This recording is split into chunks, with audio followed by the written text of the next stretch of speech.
Today, we're going to talk about the most outrageous financial crime in human history.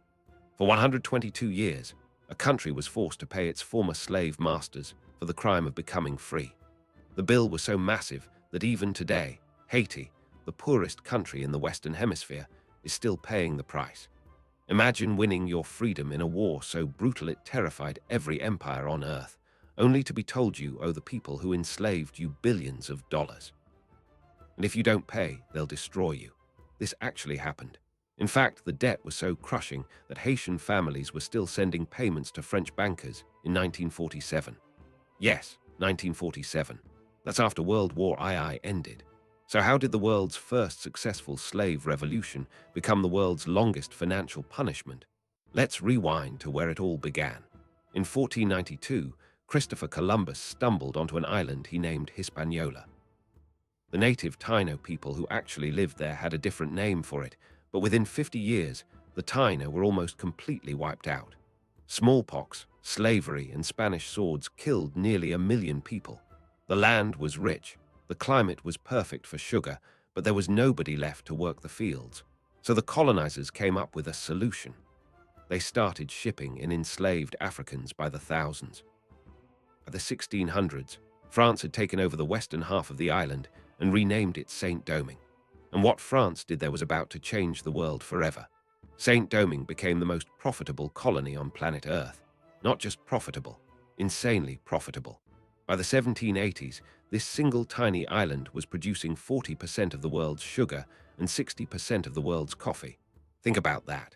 One island was feeding the sweet tooth of all of Europe. The colony made more money for France than all 13 American colonies combined made for Britain. So how did France pull off this economic miracle? With horror. Pure, unfiltered horror. Saint-Domingue had over 500,000 enslaved Africans working the plantations. The conditions were so brutal that slaves typically died within 7 years of arrival.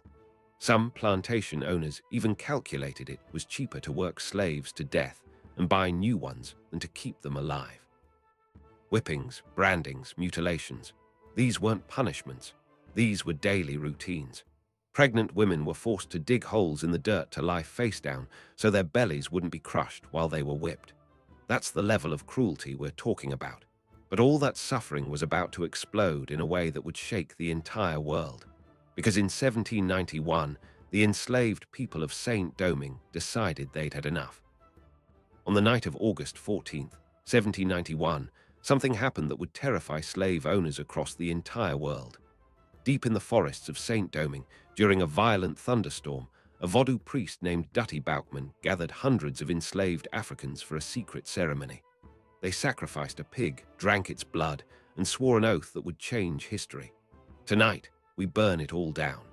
1 week later, the sky over Saint-Domingue was glowing red. Within 10 days, over 1,000 plantations were on fire. Over 1,000 white colonists were dead. The most profitable colony in the world was burning, and France had absolutely no idea what was coming next. You see, the French had a problem. They were already busy chopping off the heads of their own king and queen during the French Revolution back home. So when they declared liberty, equality, fraternity, the slaves of Saint-Domingue raised an eyebrow and said, "Wait, that applies to us too, right?" The French government's response was basically, "Well, actually no, see, that's different." But it was too late. The genie was out of the bottle. And then a man emerged from the chaos who would become one of the greatest generals in human history. His name was Toussaint Louverture. Toussaint was born into slavery, but he was brilliant. He could read, write, speak French, Latin, and military strategy fluently. He looked at the burning plantations and the panicking French and thought, "I can work with this." Toussaint built an army of former slaves and started winning battles against everyone. Against the French, against the British, who tried to invade, against the Spanish, who also tried to invade. By 1801, Toussaint controlled the entire island.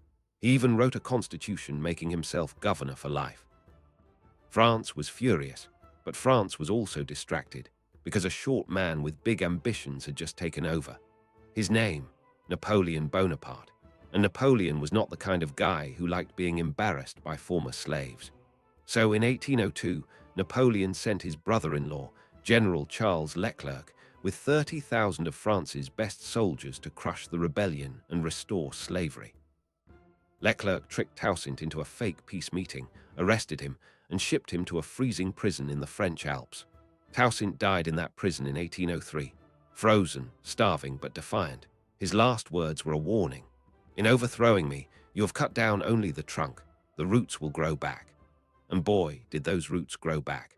Because what happened next would humiliate Napoleon, end French ambitions in the Americas, and create something the world had never seen before. A nation born from a successful slave revolution. After Toussaint's betrayal, his second-in-command stepped up. His name was Jean-Jacques Dessalines, and he was not in the mood to negotiate. While Toussaint had been a diplomat, Dessalines was a hammer. He looked at the French army and said, "You wanted war, now you'll get war." And then nature did something incredible. Yellow fever broke out. Mosquitoes started dropping French soldiers faster than bullets. The very same tropical conditions that had killed enslaved Africans for centuries were now killing their oppressors. General Leclerc himself died of yellow fever. Within months, over 50,000 French soldiers were dead. Napoleon's invincible army was being annihilated by insects and ex-slaves with machetes. On November 18, 1803, the final battle happened at a place called Vertières. The Haitian rebels charged the French fortifications with bare chests, screaming in defiance, refusing to retreat even as cannons mowed them down. The French commander watched in horror as men kept coming, climbing over the bodies of their friends, eyes burning with 300 years of rage. He knew it was over. France surrendered. Napoleon, sitting in Paris, threw a tantrum. "Damn sugar, damn coffee, damn colonies," he reportedly shouted. He gave up on the Americas entirely. In fact, he was so done with the New World that he sold a massive chunk of land to the United States for almost nothing. You might have heard of it. It's called the Louisiana Purchase. That's right. The United States doubled in size because enslaved Haitians defeated Napoleon. Let that sink in for a second. On January 1st, 1804, Jean-Jacques Dessalines declared independence. He gathered his generals and said, "We are tearing up the French flag." He literally ripped the white stripe out of the French tricolor, leaving only the blue and red. He renamed the country Haiti, using the original Taino word meaning land of high mountains. For the first time in human history, enslaved people had overthrown their masters and built their own country. It was a miracle. It was a revolution, and it absolutely terrified every single slave-owning nation on earth.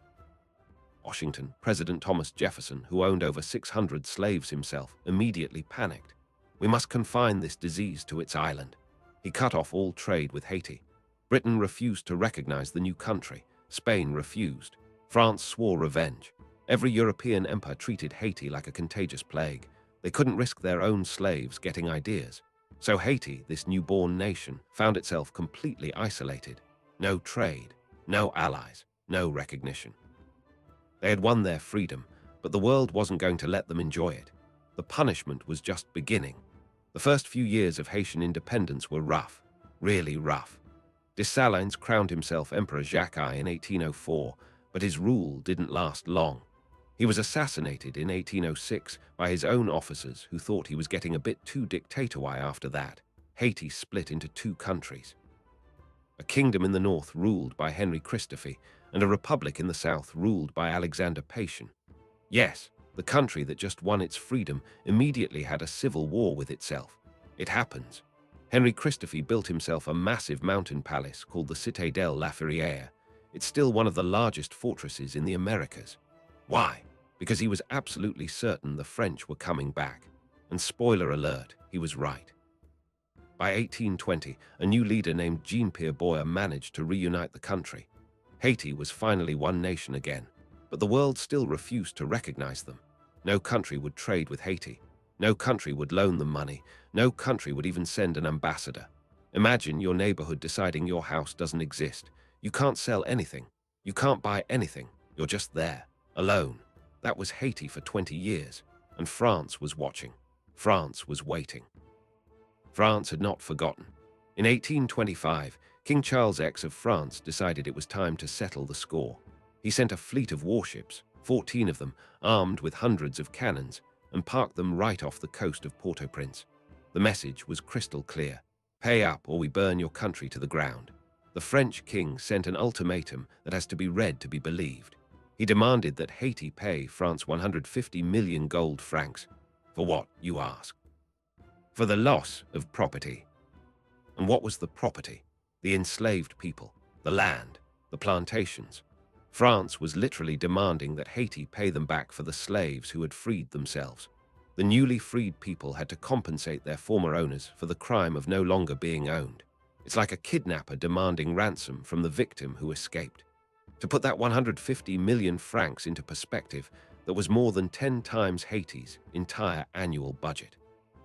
It was roughly equivalent to 21 billion US dollars today, and Haiti had 5 years to pay it. President Boyer stood on the dock looking at those French cannons. He had a choice: refuse and watch his country burn, or sign away Haiti's future for generations.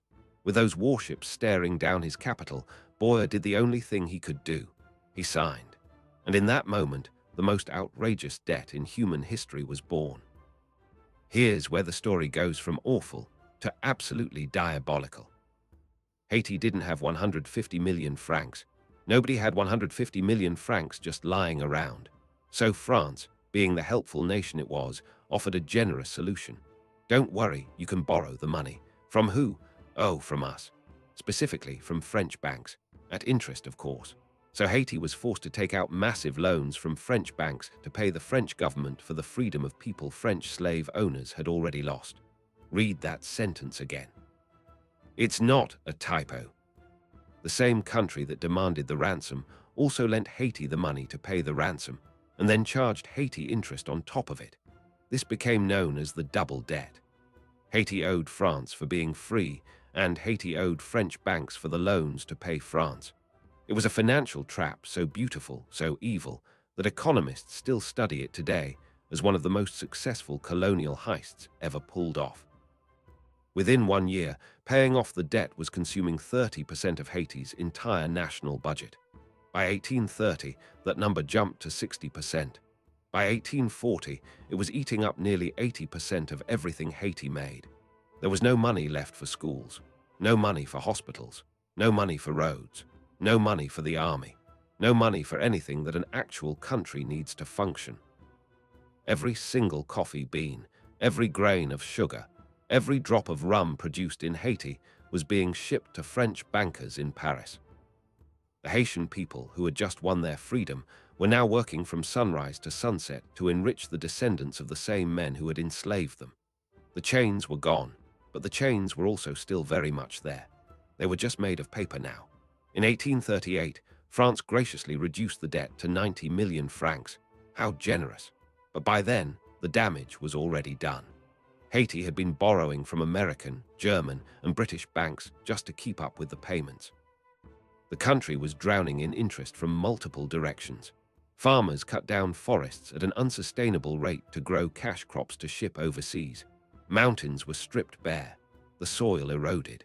The land that had once made France the richest empire on earth was being squeezed dry to feed European bankers. And here's the worst part. Haitian families weren't just paying. They were watching their country collapse around them. Every payment to France meant another school that couldn't be built, another child who couldn't read, another road that turned to mud. The punishment for being free was the slow, methodical destruction of an entire nation. By the early 1900s, the debt had crossed the Atlantic. American bankers smelled blood in the water. In 1910, a Wall Street bank called the National City Bank of New York, which today we call Citibank, started buying up Haitian loans. Soon, they basically owned Haiti's national bank. American bankers were now telling Haitians how to run their own country. And then in 1914, things got even crazier. US Marines literally marched into the Haitian National Bank in Port-au-Prince, opened the vault, took $500,000 in gold reserves, and sailed it off to a vault in New York City. They just took it.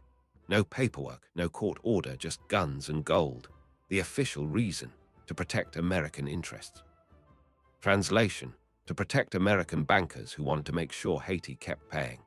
Then in 1915, the United States went a step further. President Woodrow Wilson sent in the Marines to occupy Haiti completely. For the next 19 years, from 1915 to 1934, Haiti was under American military rule. The Americans rewrote the Haitian Constitution. They forced Haitian peasants into something called the corvée system, which was basically forced labor. Men were rounded up at gunpoint, tied together with ropes, and made to build roads for free. If they tried to escape, they were shot. Sound familiar? It should, because for many Haitians, this looked exactly like slavery had looked a century before. Except now the slave masters were American Marines instead of French planters. By the time the Americans finally left in 1934, the trauma was generational. 3 full generations of Haitians had grown up under foreign occupation of one kind or another. And the debt? Oh, the debt was still being paid. Finally, in 1947, after 122 years of payments, Haiti made its final installment. The total cost, according to recent studies, was somewhere between 21 billion and 115 billion US dollars in today's money.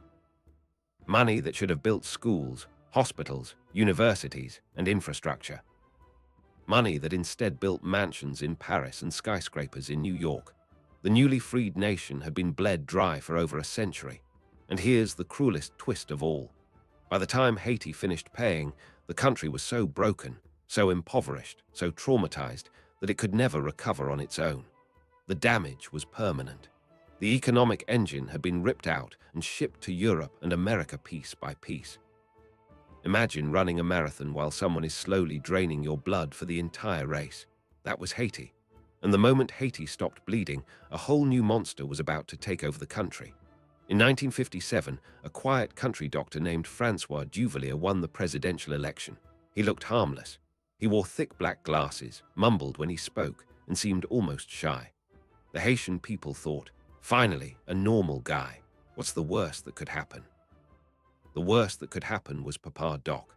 Within months, Francois Duvalier transformed into one of the most terrifying dictators of the 20th century. He created a private army of thugs called the Tonton Macoute.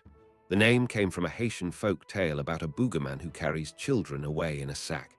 And that's exactly what they did. The Tonton Macoute wore dark sunglasses, blue denim uniforms, and red scarves. They didn't get paid by the government. Instead, they were told they could rob, rape, and murder anyone they wanted, as long as they kept the population terrified. And boy, did they. Papa Doc was a master of psychological warfare. He claimed to practice voodoo and told people he was an immortal spirit. He executed anyone who looked at him wrong, then displayed their heads on his desk. Yes, actual human heads. Sometimes he would stare at them and pretend to have conversations with them. He once had the secret police dig up the body of a former rival, then claimed he had captured the man's soul and put it in a jar in his office. Sound familiar? Personality cult, supernatural claims, eliminate rivals, control through terror. Papa Doc was running the exact same playbook that Kim Il-sung was running on the other side of the world. And it worked. By the 1960s, an estimated 60,000 Haitians had been murdered by the Duvalier regime. In 1964, Papa Doc declared himself president for life. Then in 1971, when he died, he did something familiar. He passed power directly to his 19-year-old son, Jean-Claude Duvalier, nicknamed Baby Doc. Yes, Haiti became one of the first hereditary dictatorships in the Western Hemisphere, decades before the Kim family perfected it in North Korea. Baby Doc was a chubby, immature playboy who loved fast cars and expensive parties. While Haitians starved, he married his girlfriend in a $3 million wedding. He stole an estimated $800 million from the Haitian treasury, depositing it into Swiss bank accounts. Meanwhile, Haiti was now the poorest country in the entire Western Hemisphere. The average Haitian was earning less than $300 a year. Diseases that had been wiped out everywhere else were killing children in the streets. And just when Haitians thought things couldn't possibly get worse, the world found a new way to humiliate them. In the early 1980s, an unknown disease started killing people around the world. It was called AIDS. Scientists were desperate to figure out where it came from. And then in 1982, the American Centers for Disease Control made a decision that destroyed what was left of Haiti's reputation. They identified 4 risk groups for AIDS, known as the 4H Club. Homosexuals, heroin users, hemophiliacs, and Haitians. Haiti was the only nationality on the list. Just being Haitian was suddenly considered a medical risk. The world reacted instantly. Tourists stopped coming. Foreign investment vanished overnight. Hundreds of thousands of Haitians living in the United States lost their jobs. Their neighbors wouldn't talk to them. Their kids were bullied at school. The Haitian tourism industry, which had been one of the only things keeping the country afloat, collapsed completely. The CDC eventually removed Haiti from the list in 1985 after admitting they had no real evidence. But the damage was permanent. An entire country had been branded as diseased. Finally, in 1986, after 29 years of Duvalier rule, Haitians had had enough. Massive protests erupted across the country. The military told Baby Doc it was time to go. On February 7, 1986, Baby Doc and his wife boarded an American plane and flew to France, carrying suitcases stuffed with cash and jewels. He spent the rest of his life partying in luxury on the French Riviera, while Haiti tried to rebuild from the ashes. But democracy didn't bring peace. From 1986 to 2004, Haiti went through 15 different governments. Coups, counter-coups, military juntas, assassinations. The country couldn't catch a break. In 1990, a charismatic Catholic priest named Jean-Bertrand Aristide was elected president by a massive majority. 7 months later, the military overthrew him. The United States eventually put him back in power. Then in 2004, he was overthrown again. That same year, 2004, marked Haiti's 200th birthday. To celebrate, President Aristide had made a bold demand. He officially asked France to pay back the $21 billion they had extorted from Haiti. France's response: absolutely not. Some historians believe France actually helped engineer the coup that removed Aristide that very year, just to make the question go away. The bicentennial of the world's first successful slave revolution was celebrated not with reparations, not with apologies, but with another political collapse. And then, just when it seemed like Haiti couldn't possibly fall any lower, the ground itself betrayed them. On January 12, 2010, at 4:53 p.m., the earth shook violently. And in 30 seconds, everything changed. A 7-magnitude earthquake ripped through Port-au-Prince. In just 30 seconds, the capital city was reduced to rubble. Government buildings collapsed. The presidential palace pancaked into the ground. Hospitals, schools, churches, all gone. Over 220,000 people were dead. Another 300,000 were injured. Over 1.5 million people, more than 10% of the entire country, were suddenly homeless. The smell of death hung over the city for weeks. Bodies were piled in the streets because there was nowhere to bury them. It was, by any measure, one of the worst natural disasters in human history, and the world responded with what looked like overwhelming generosity. Over $13 billion in aid was pledged. Celebrities held telethons. Governments made promises. Red Cross fundraising went into overdrive. Help was coming, except it didn't, not really. Years later, journalists started asking, hey, where did all that money actually go? The answers were horrifying. The American Red Cross alone raised nearly $500 million to help Haiti. Investigations later revealed they had built only 6 permanent homes. Yes, you read that right. 6 homes. Where did the rest go? Salaries for foreign workers, overhead costs, vague programs that produced nothing. Aid organizations flew in, lived in luxury hotels, drove around in air-conditioned SUVs, and accomplished almost nothing. Haitian construction workers who could have built thousands of homes were ignored. Foreign contractors who had no connection to Haiti got rich. The system failed in slow motion on camera for the entire world to see. And then it got worse. In October 2010, just 9 months after the earthquake, a brand new disease appeared in Haiti: cholera. A bacterial infection that hadn't existed in Haiti for over 100 years. Within weeks, it was killing people by the thousands. Scientists quickly traced the source. It came from a United Nations peacekeeping base where soldiers from Nepal had dumped human waste into a river that fed the country's water supply. The same United Nations that was supposedly there to help had accidentally introduced a deadly disease into a country already on its knees. Over 10,000 Haitians died of cholera. Another 800,000 got sick. For 6 years, the UN denied any responsibility. In 2016, they finally admitted what scientists had been saying all along. Yes, it was us. But by then, the damage was done. Then in 2016, Hurricane Matthew slammed into southern Haiti. Then in 2021, President Jovenel Moïse was assassinated in his own bedroom by mercenaries.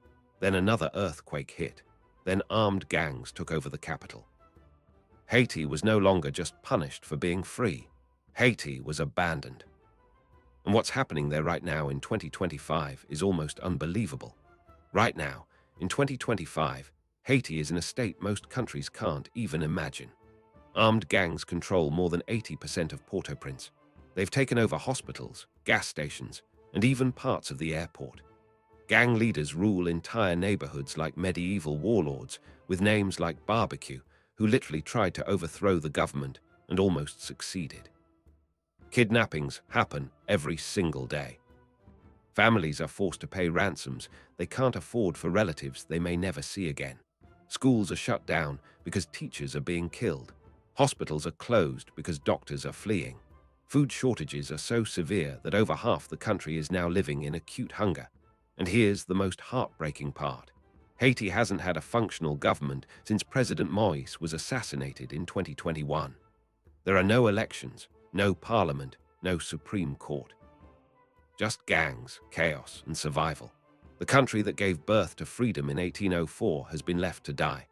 In 2022, the New York Times published a massive investigation called the Ransom. Reporters spent years digging through French and Haitian archives. They calculated that the total cost of the debt to Haiti's economy was somewhere between $21 billion and $115 billion in today's money.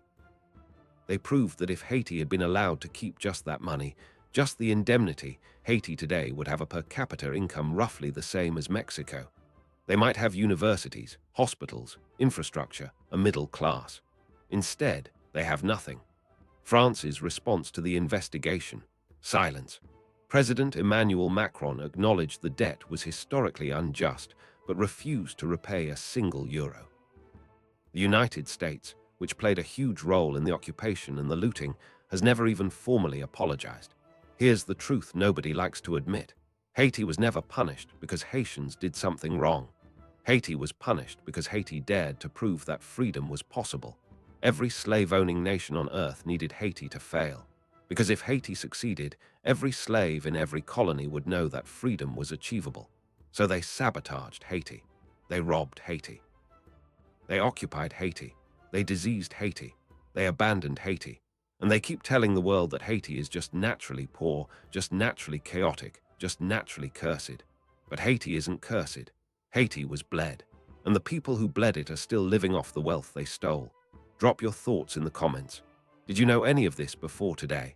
Because honestly, the fact that Haitian families were still paying France until 1947 still blows my mind.